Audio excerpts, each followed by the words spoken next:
Not everybody is a descendant of a pioneer that made their way across the plains into the valley.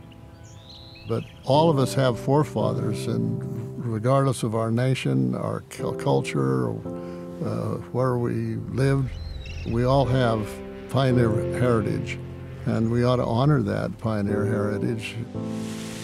The pioneers in Brazil mean a lot to me because they paved the way for me.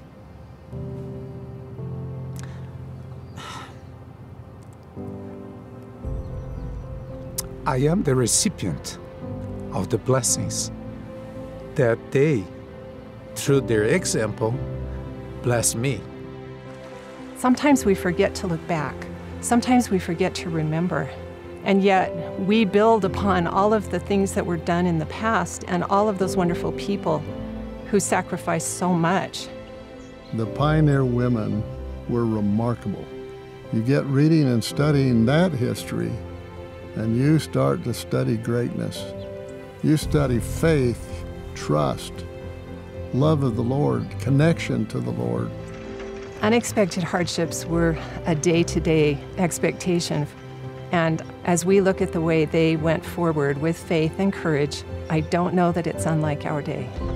The pioneers learned some great lessons by the mistakes they made.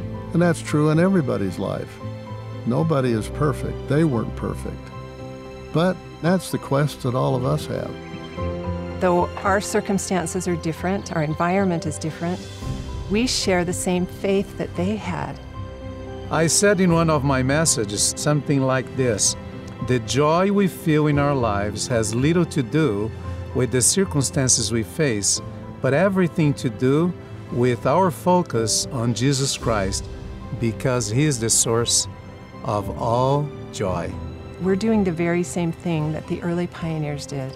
We are having our own journey. We are crossing our own trails. We are moving forward with faith in Jesus Christ, just as they did. We should celebrate it as much as we can, not only on July 24th, but every single day of our lives, because they are our examples. We have a great story. We have the great pioneer story.